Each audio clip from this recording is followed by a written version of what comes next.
Apa kabar? Nama saya Riko Anggara. Jadi pekan ini ada informasi yang membuat banyak pekerja kreatif marah.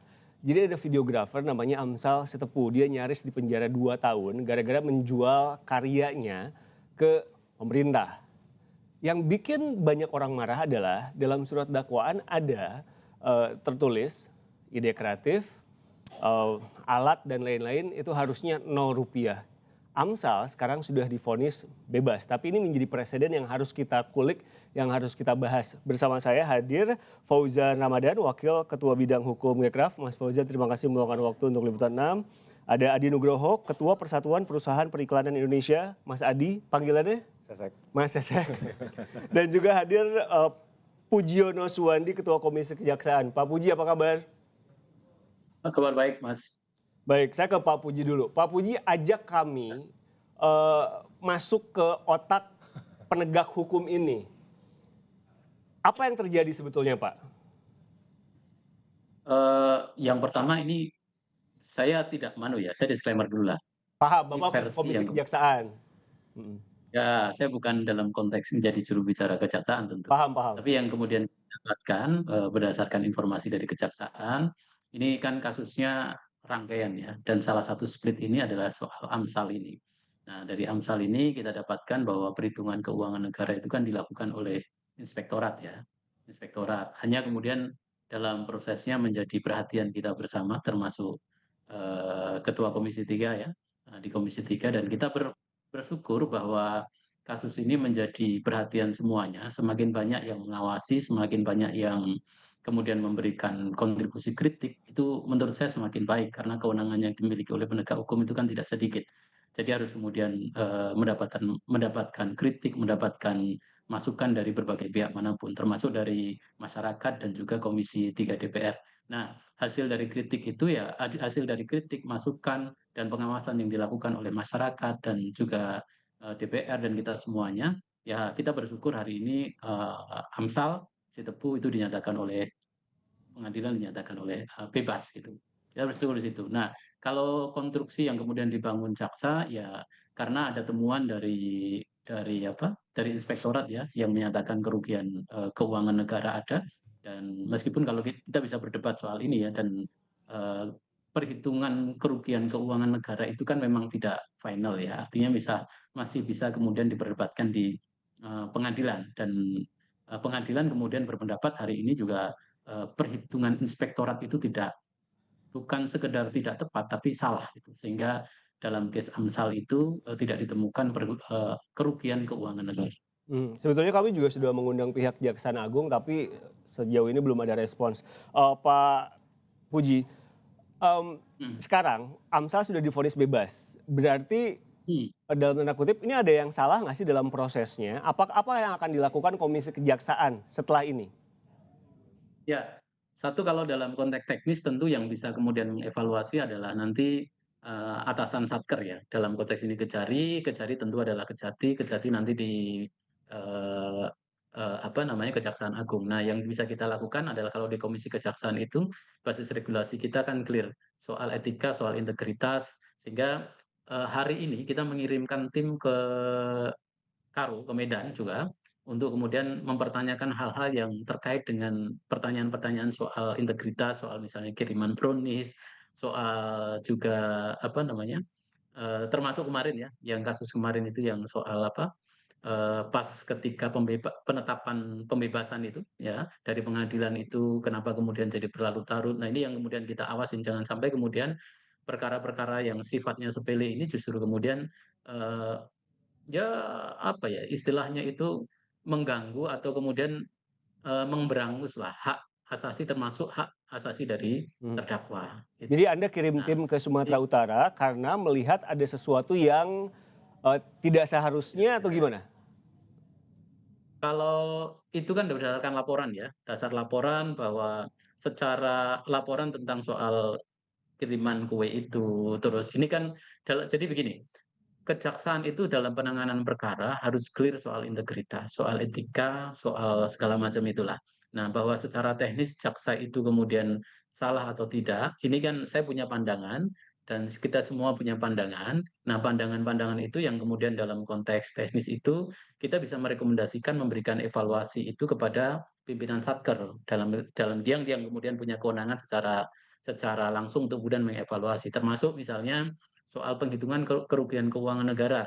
Ini kenapa kemudian tidak kemudian dikaji ulang misalnya. Apalagi kita yang dakwaan beredar itu soal rupiah ini kan sebenarnya Hmm. tidak sesuatu yang tidak memungkinkan, tapi apapun itu kan itu perhitungan yang dilakukan oleh Satker dan apa, yang teknis-teknis seperti ini harusnya menurut kita sih jaksa lebih jeli lah ya, ketika mengkonstruksikan, menjadi dakwaan, itu satu. Kedua, dalam konteks kita bicara soal paradigma KUHP dan KUHP baru khususnya, itu kan yang namanya korupsi itu kan pidana material yang baru ini. Nah, pidana material itu konstruksinya harus ada kerugian keuangan negara. Memang benar kerugian keuangan negara itu sudah dihitung oleh inspektorat. Dalam sisi ini secara prosedur apa yang dilakukan oleh teman-teman kejaksaan sebenarnya tidak ada masalah. Yang jadi masalah adalah ketika kemudian mengkonstruksikan ini untuk kemudian dibawa ke pengadilan dalam bentuk dakwaan yang ternyata kalau kita lihat dakwaannya ya seperti yang beredar sekarang ini ada beberapa titik celah yang titik celah itu sebenarnya case seperti ini tidak perlu untuk kemudian dibawa ke pengadilan. Ini menurut saya pribadi, tidak perlu dibawa ke pengadilan. Case-case yang kaitannya dengan satu, ketiadaan mens rea dari AMSAL. AMSAL tidak menurut kita kan tidak ada nih niat nih untuk kemudian melakukan tindak pidana korupsi. Yang dilakukan dia mungkin dalam bahasa inspektorat, sekali lagi ini mungkin ya, dalam bahasa inspektorat kesalahan saja, dalam melakukan pertanggungjawaban gitu.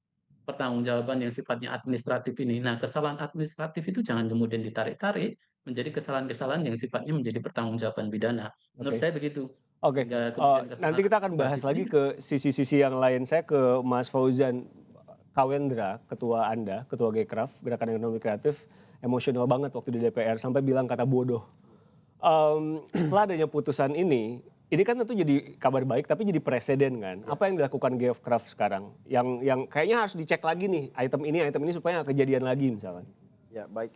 Sebelum saya masuk ke substansi, yang pertama di dalam kesempatan ini saya ingin mengucapkan terima kasih yang sebesar-besarnya bahwa ada kabar berita siang ini saudara kami atau pejuang ekonomi kreatif telah dibebaskan pada Pengadilan Negeri Medan yang alhamdulillah ini berkat perjuangan kami semua yaitu ketua umum kami, ketua kami Kawendra Lukistian bersama Ketua Komisi 3 DPR RI, Bapak Habibur Rahman dan seluruh pihak para pejuang ekraf di seluruh Indonesia yang akhirnya berbuah manis.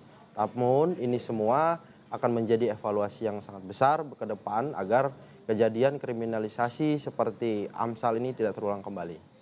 Nah, jadi untuk ke depan kami akan evaluasi dan juga kemarin Menteri Ekraf juga sudah berkomunikasi dengan Gekraf untuk menyusun pedoman terkait dengan mekanisme pembayaran yaitu SBM, standar biaya minimum, standar biaya khusus dan standar biaya lainnya. Mungkin itu Itu pendahuluan udah saya. udah sampai mana tuh pedoman-pedoman itu? Jadi dari Kementerian Ekraf baru dikirim ke Gekraf. Jadi nanti dari bidang hukum Gekraf akan bersama-sama untuk menyusun draft pedoman pembayaran itu. Kalau Anda melihat yang terjadi dari awal kita semua dikejutkan dengan 0 rupiah itu sampai sekarang divonis bebas, eh, siapa yang harusnya bertanggung jawab penuh? Hmm. Terkait dengan masalah ini, Heeh. ya kalau dari kami, pandangan kami yaitu pihak oknum kejaksaan tadi. Kenapa? Karena seperti yang disampaikan Ketua Komjak atau Komisi Kejaksaan tadi, bahwa harusnya berkas perkara ini kan diteliti kembali. Apakah ini masuk unsur mens rea-nya atau tidak, atau seperti apa gitu loh.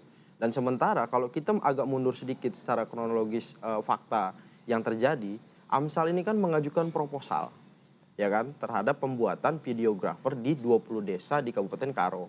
Nah, di mana proposal ini disetujui oleh user yaitu kepala desa. Nah, dikerjakan sebagaimana mestinya, selesai, lalu adanya pembayaran gitu. Namun setelah ini selesai, tiba-tiba di pihak kejaksaan menyatakan bahwa si AMSAL ini yang harusnya pekerjaan 30 hari, selesai 12 hari, itu menjadi pelanggaran. Nah, kita kan tahu bersama, apalagi di media SCTV kan, bagaimana ada target pengerjaan, ya kan, dari mulai konsep, ide, sampai editor, sampai nanti disiarkan gitu. Tentu Saya kan, salah satu orang yang marah loh sih. iya itu betul. Nah itu yang membuat semua pihak, terutama di bidang ekonomi kreatif digital ini marah sekali gitu loh. Tapi mungkin perspektifnya gini Mas Adi, Ya. perlu nggak sih dalam dalam apa ya, invoice atau apapun itu namanya, itu kan kayak proposal ya, disebutin biaya mikrofon, ide kreatif, dan sedetail itu. Oke. Ini aku mungkin lebih dari posisi sebagai pelaku ekraf ya, bukan karena nggak terlalu paham. Anda kan bidang ketua hukum. Persatuan Perusahaan Periklanan Indonesia. Mungkin mindset yang harus dibenahi adalah dari sisi apa namanya negara adalah bagaimana pekerjaan-pekerjaan ini nih wujudnya tuh jangan dipakai mindset kayak jualan barang sebenarnya. Ya. Artinya kan ada hal-hal yang sangat intangible sebenarnya kayak ide kreatif. Kayak misalnya contoh paling simpel, kalau kita produksi itu kan sebenarnya ada tiga fase ya. Ya kan kita semua tahu ada pra produksi, ada pasca produksi. Di mana tiap-tiap fase itu selalu dilewati dengan approval klien gitu, approval dari pihak user gitu kan. Artinya bolak-balik dan lain sebagainya itu kan nggak, barangnya mah ujungnya tetap satu gitu kan, barangnya itu video gitu kan. Kita ngomong misalnya iklan 30 second. Iklan 30 second dengan satu dengan yang lainnya bisa aja value-nya, production value-nya berbeda. Proses approval-nya juga berbeda. Ini kan nggak bisa dianggap dengan oke satu barang aja di sana. Tapi pada saat kita melihat misalnya untuk mengajukan RAB dan lain sebagainya, kadang-kadang memang harus dimasukkan hal-hal yang ya nggak bisa nih, karena harus pakai mindset barang tadi gitu akhirnya. Jadi ya mungkin memang akhirnya harus diperintili juga gitu dengan Jadi auditor ini menurut Anda mindsetnya masih mindset barang. betul. Kayak dubbing. Dubbing itu susah loh. Betul. Nggak semua orang bisa dubbing. maksudnya Televio kan. marah-marah tuh kalau itu. Nah, jadi yang coba Anda katakan adalah negara ini, auditor ini memposisikan kreativitas ini sebagai barang. At certain point iya gitu. Karena memang menurut saya memang harus ada yang nemenin nih auditor nih, karena kan mungkin dia nggak paham ya dengan proses Kalau itu. barang kan clear jelas. Betul Iya. gitu. Barang segini harga segini tinggal dibandingin aja dengan barang yang lain gitu kan. Ini kan soal ide, soal proses dan lain sebagainya ini memang harus ada ahlinya beneran yang nemenin, yang tahu proses itu. Tapi sejauh ini kan kayaknya saya belum pernah dengar ada yang kayak gini-gini. Iya nggak sih? Atau Anda pernah ada presiden kasus yang serupa? Kalau sampai 0 rupiah sih enggak sih ya. Cuman bahwa kemudian memang ada istilahnya HPS gitu kan, harga perkiraan sendiri itu yang mungkin di luar wah nggak segitu tuh harusnya, tapi ya udahlah kita kompromi karena memang proyek sebelumnya memang mereka ada referensi segitu. Tapi kalau nggak 0 rupiah juga gitu sebenarnya. Kita kan pekerja kreatif itu kan suka komplain adalah wah ini pekerja kreatif tidak dihargai semestinya. Betul. Ya tapi nggak nol juga. Nah Betul. pertanyaan berikutnya dari Mas Fauzan atau Mas Adi, gimana ngukurnya? Kayak misalkan yang dinolkan itu kan salah satunya dubbing, dubbing alat mikrofon, Editing juga. editing itu kok saya agak speechless. Nah, gimana ngukurnya? Gimana nanti pedoman itu dibuat supaya ada standarisasinya? Itu kan taste ya. Maksudnya kayak yang saya bilang bagus belum tentu bagus buat yang lain. Betul. Apa yang disiapkan? Ya, kami sebenarnya belum menyiapkan. Kenapa? Karena kami menunggu dulu draft dari Kementerian Ekraf sementara ini.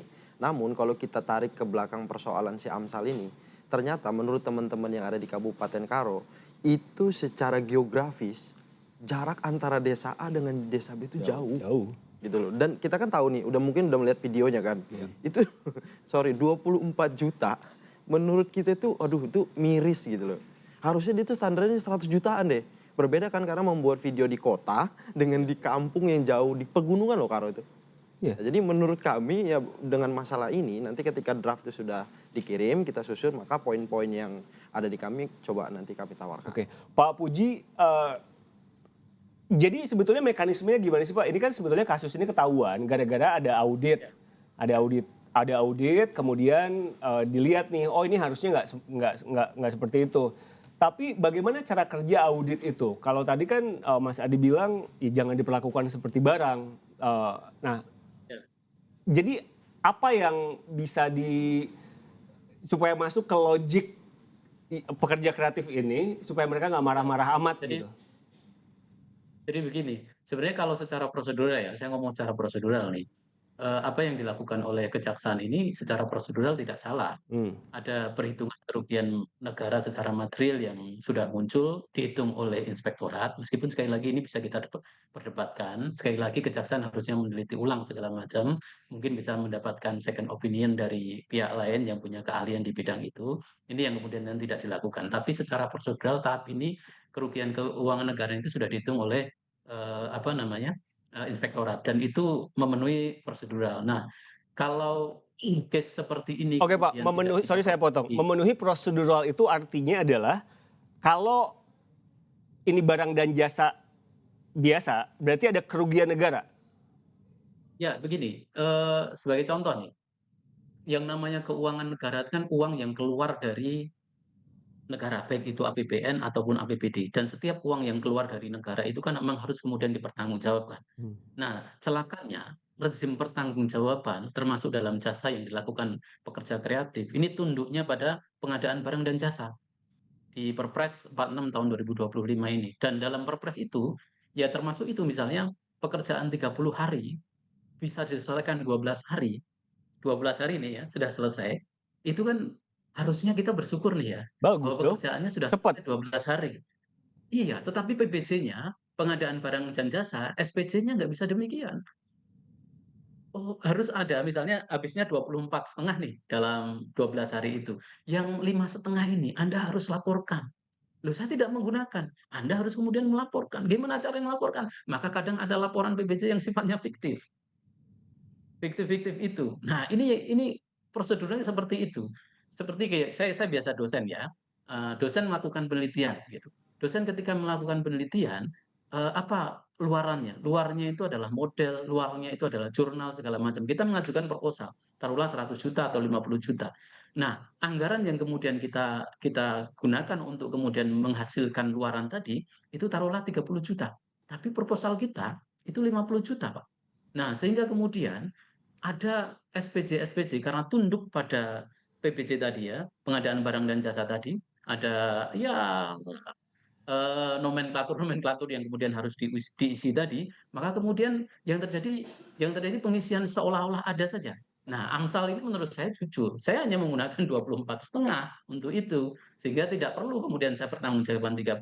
Nah, kalau kemudian itu yang kemudian dilakukan, menurut inspektorat harusnya yang 5,5 dibalikin dong. Nah, kan begitu. Nah, karena pertanggungjawaban pengadaan barang dan jasa itu tunduknya pada pertanggungjawaban yang sifatnya prosedural Kaku administratif banget ya Pak. ini. Nah, makanya harusnya memang Kementerian Kreatif ini harusnya sejak awal lah, itu membuat regulasi yang sifatnya itu firm lah, untuk melindungi pekerja-pekerja kreatif. Kalau ini tidak kemudian dibuat, bisa jadi nanti akan ada amsal-amsal yang lain nih. Amsal-amsal yang lain bisa muncul karena mereka kerja itu didasarkan pada hasil, sementara pertanggungjawabannya didasarkan pada yang sifatnya administratif tadi, yang administratif tadi. Nah, itu jadi problem. Kalau segera tidak kemudian ada bridging yang bagus yang dibangun oleh Kementerian Hukum termasuk kementerian di Kemenkraf ya. Nah, ini akan jadi persoalan. Hmm. Ini satu. Yang kedua juga menurut saya juga yang penting adalah di Undang-Undang Tipikor kita. Di Undang-Undang Tipikor kita itu, kita sebenarnya kalau dalam konteks, perkara-perkara tini corruption ya, apalagi ketiadaan, kita ngomongin ketiadaan kesengajaan seperti ini, tapi di dalam undang-undang korupsi kita, kesalahan administratif itu masih kemudian dianggap sebagai kerugian negara. Dan pengembalian uang itu tidak dianggap kemudian menghapus pidananya. Ini juga problem menurut saya. Sehingga kita punya PR lah, yang Hmm. seperti ini cukuplah, bisa diselesaikan dalam konteks administratif, Nah, tidak perlu dibawa ke pengadilan. Pak Puji, itu juga yang Kalau ingin saya pidana tanyakan. Sekarang kan semangatnya lagi dengan KUHP baru, itu kan restoratif justice semangatnya kan. Ini sampai masuk ke ya, DPR dulu, terus ribut pidana dulu di sampai pidana umum ketua. itu kan ada restoratif Nah justice. itu, Nah, cuman kenapa nggak nyampe di ke regulasi situ? kita, di norma regulasi kita, di Tipikor itu belum ada restoratif justice. Oh, oke. Iya, harusnya Oh, karena ini kemudian, pakai tipikor. pihak juga pembuat regulasi juga mempertimbangkanlah yang sifatnya kesalahan-kesalahan administratif, sifatnya kemudian juga, tini-tini corruption, seperti misalnya di kasus Jawa Timur itu, yang, guru menerima double gaji, dia dapat 116 juta, yang kemudian dibawa ke pengadilan. Kita juga ingatkan, yang ini administratif nggak perlu dibawa ke pengadilan lah. Tapi undang-undang kita itu masih tidak memberikan kanalisasi di sini ini. Meskipun akhirnya muncul kebijakan. Nah, kalau kebijakan itu kan tergantung tesnya penegak hukum. Kalau tergantung tesnya penegak hukum, beruntung yang di mana di Jawa Timur itu Kajatinya ketika kita hubungi langsung kemudian ditarik dan case itu kemudian dihentikan. Jadi Tapi Pak kalau Puji, untuk kasus ini restoratif justice nggak bisa sama sekali. secara norma, saya ngomong secara norma regulasi, nggak bisa restoratif justice diterapkan di apa namanya, di tindak pidana korupsi. Karena ada Yang bisa mens rea adalah tadi tindak niat buruk buat korupsi gitu ya. ya, Oke, iya. pertanyaan berikutnya. Yang bisa, Ini kan sekarang ada kasus-kasus yang viral, akhirnya sampai dulu ke Komisi 3. Dipanggil ke Komisi 3, dibahas di Komisi 3. Dan itu jadi presiden nggak sih Pak untuk penegak hukum? Masa, ini kan sebetulnya logik ya Pak ya? Logik gitu. Saya mengutip Ketua Gcraf yang bilang, ini kan penghinaan terhadap profesi, bahkan dibilang dengan jelas seperti itu. Ketika melihat dakwaan, editing dinolkan, itu kan sebetulnya common sense yang masa dari, saya harap Bapak paham pertanyaan saya, dari sekian banyak tahu. jaksa-jaksa di situ atau aparat penegak hukum di situ tidak berpikir untuk oke, ini masa ada mens rea, apakah ada mens rea ini dan lain-lain yang seperti Anda pikirkan tadi. Apa yang ada Ya. dalam kepala mereka?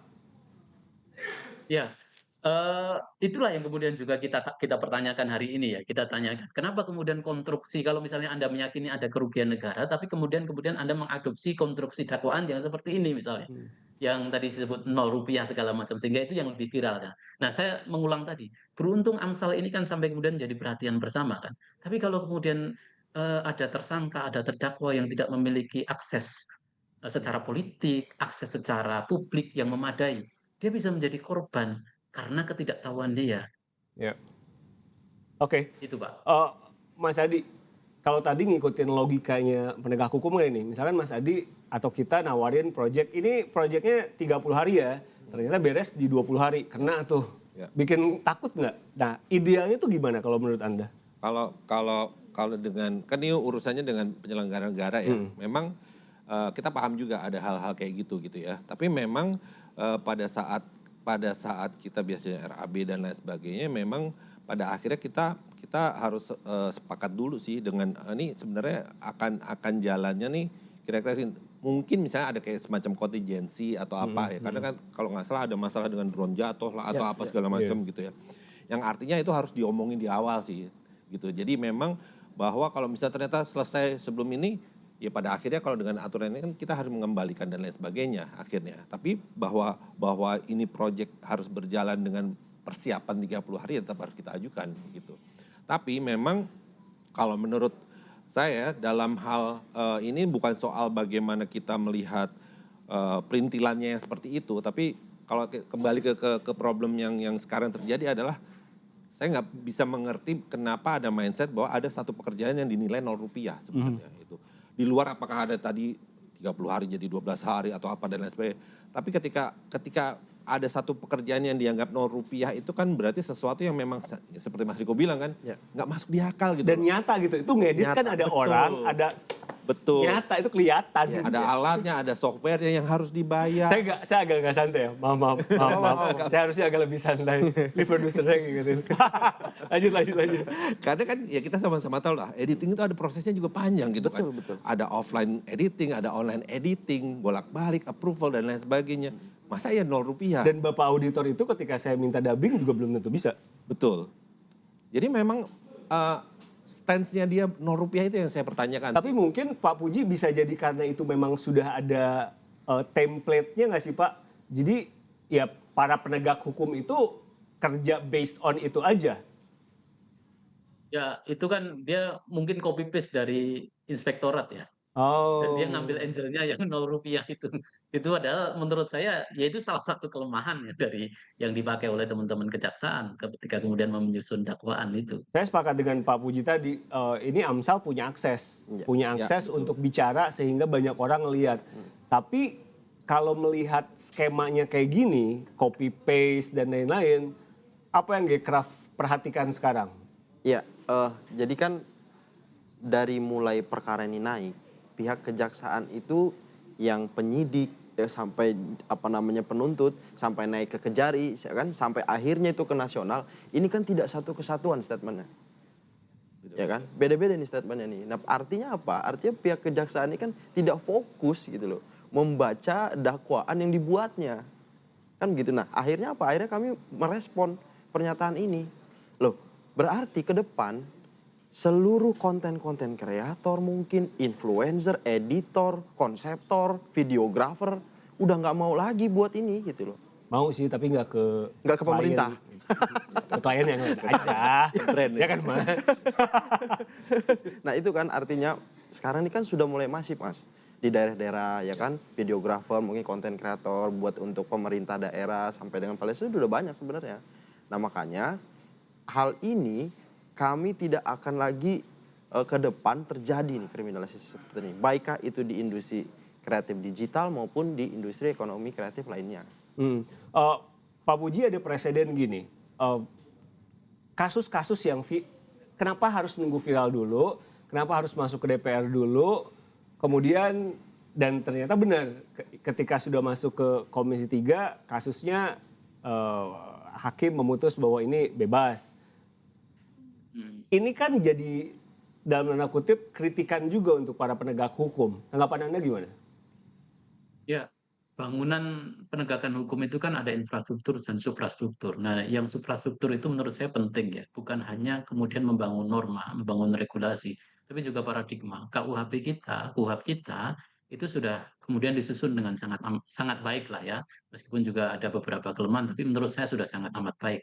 Nah, tetapi paradigma penegak hukum itu sampai ke daerah-daerah belum seragam.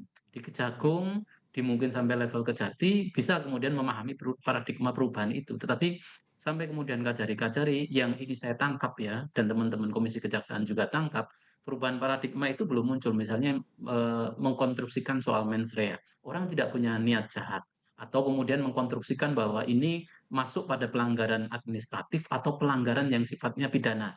Nah, ini juga belum kemudian bisa dikonstruksikan dengan baik. Sehingga kasus-kasus seperti ini bisa jadi di daerah-daerah muncul, kemudian berhenti setelah viral gitu, setelah sampai laporan ke kita atau setelah sampai kemudian laporan ke Komisi 3 bahkan. Nah, kalau sudah sampai ke Komisi 3, dan case ini kemudian jadi viral, yang repot juga menurut saya institusi, bukan hanya kemudian, nasib case-nya ya, tetapi institusi juga kemudian jadi repot. Sehingga penting menurut saya juga kejaksaan itu, saya juga sudah di Komisi Kejaksaan itu juga sudah mengusulkan pada Pak Jaksa Agung untuk memberikan refreshment lah ya, refreshment dalam pembenahan suprastruktur ini, bahwa sekarang sudah ada paradigma baru KUHP, KUHAP, tolonglah ada refresh yang bukan hanya kemudian di tingkat, Kejagung maupun Kejati, tapi sampai kemudian kejaksaan-kejaksaan di tingkat, level bawah. Dan kalau kita lihat kan yang di level bawah itu kan yang maju anak-anak muda. Anak-anak muda yang dulu semangat penegakan hukumnya itu masih krem kontrol model betul, nah sekarang kan sudah berubah.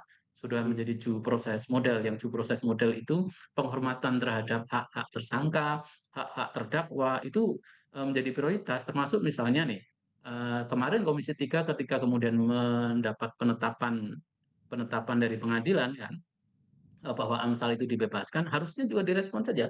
Sudah, tidak usah kemudian menunggu administratif yang terlalu lama, hingga kemudian menjadi polemik juga yang kita tangkap, laporan ke kita juga. Akhirnya kan, ya karena mungkin ego, mungkin juga karena yang, segala macam, administratif jadi panjang sekali. Hmm. Masa harus kemudian menunggu sampai menjelang maghrib, dari prosesi yang sudah selesai, atau pagi sudah selesai, menunggu sampai maghrib, itu kan jadi, presiden yang nggak baik juga bagi, pembenahan institusi Eh, kejaksaan. karena saya bukan ahli hukum, saya tadi cek di internet yang Pak Puji bilang kasus korupsi bisa pakai restoratif justice apa enggak. Ternyata ini adalah perdebatan panas antara ahli hukum dan praktisi di lapangan. Jawabannya secara normatif bisa, tapi secara praktik sangat sulit dan penuh syarat ketat. Itu kata internet. Tapi nanti kita bisa bahas di Ya, tempat nanti lain hal dibikin itu. tema aja. Oke, Ya, ya. kalau kayak gini perlu ada pemulihan nama baik nggak sih Pak Puji? Ya, nanti, ini kan sudah di tingkat pengadilan ya, Hmm. dan untuk, tiap-tiap, apa namanya, terdakwa yang dinyatakan oleh hakim bebas biasanya juga nanti ada kewajiban untuk pemulihan nama baik, di putusan pengadilan dan Nanti kita lihat, saya juga belum baca putusan pengadilan dari yang di apa namanya, di Pengadilan Negeri Karo itu, putusannya seperti apa. Oke, Mas Adi terakhir. Jadi kalau Anda bayangannya yang ideal tuh yang kayak gimana? Hmm. Kalau kalau kita melihatnya sebenarnya bahwa kalau sekarang itu kan memang secara regulasi dan lain sebagainya memang teman-teman di kementerian dan apa lembaga mungkin juga agak susah bergerak karena memang aturan dan lain sebagainya. Minimal sebenarnya melibatkan profesional sebagai consultant or something untuk mendampingi lah untuk misalnya inspektorat mau melakukan apa namanya inspeksi seperti itu, mengaudit dan lain sebagainya supaya statusnya juga benar gitu. Paling tidak itu yang harus dilakukan ke depannya ya. Karena kita nggak mau, ini kan mungkin satu kasus karena viral selesainya bagus gitu ya. Kita kan nggak mau hal-hal kayak gini terjadi lagi. Jadi seharusnya adalah dengan segala macam keterbatasan mungkin auditor, inspektorat, or jaksa, at least melibatkan profesional-profesional lah sebagai konsultan. Karena biar ya minimal nggak nol rupiah amat gitu lah Masih ya. kesel dia. Kita sama-sama kesel. Sama-sama.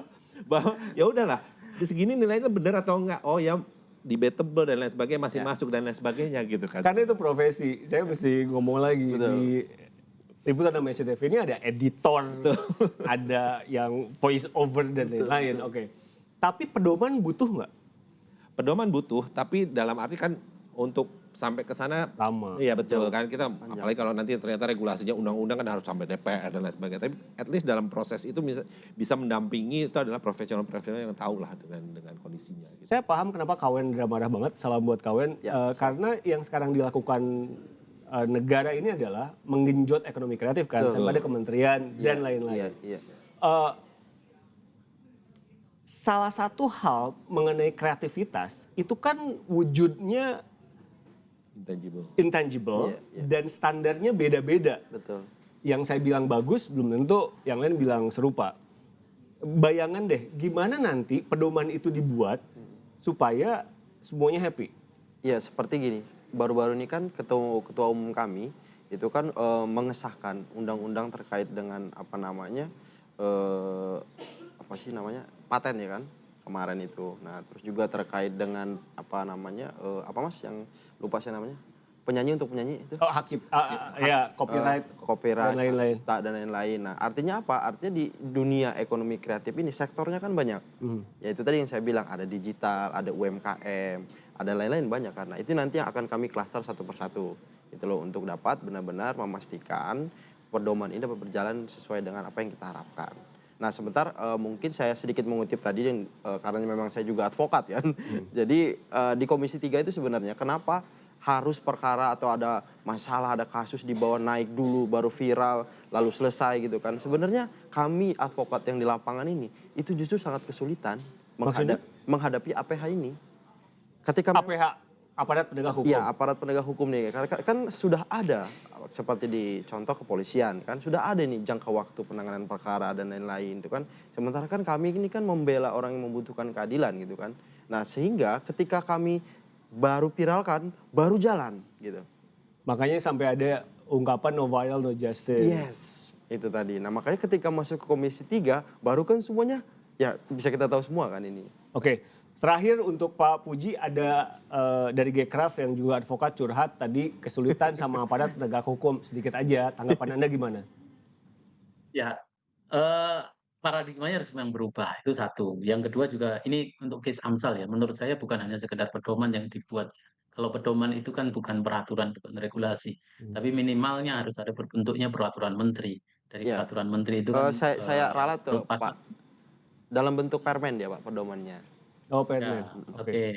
Nah, nah itu didorong harus minimalnya peraturan menteri karena itu juga bisa menjadi pedoman penegak hukum yang lainnya, termasuk juga advokat ketika melakukan pembelaan pada klien dan penegak hukum ketika kemudian menegakkan hukum versi penegak hukum sehingga bukan hanya berdasarkan kebijakan satu ya, bukan hanya berdasar kebijakan-kebijakan penegak hukum, oh case ini bisa kita sampingkan, case ini bisa lanjut itu satu. Yang kedua juga bukan juga hanya kemudian case ini berhenti karena viral, case ini lanjut seperti yang dikeluhkan ya, bahwa kalau nggak viral nggak berjalan. Nah, ini juga bisa kemudian jadi acuan bahwa ketika sudah ada regulasi, maka, eee, acuannya itu jelas ya. Acuannya jelas bahwa kasus-kasus seperti Amsal ini kita berharap adalah menjadi kasus pembelajaran terakhir sehingga, nanti bisa menjadi koreksi bagi kita semuanya, baik di sektor hulu adalah soal pembuatan regulasi, di sektor hilir tentu adalah soal penegakan hukumnya. Oke, Ketua Komisi Kejaksaan Pujiyono Suwandi, Pak Puji terima kasih meluangkan waktu untuk liputan Amnesia TV. Sama. Adi Nugroho, Ketua Persatuan Perusahaan Periklanan Indonesia, Mas Yasek terima kasih banyak. Sama-sama. Fauzan Ramadan, Wakil Bidang Hukum Gekraf, terima kasih meluangkan waktu untuk kami. Terima kasih juga sudah nonton, jangan lupa like, comment, subscribe. Kalau mau komen yang sopan ya. Salam Amnesia TV.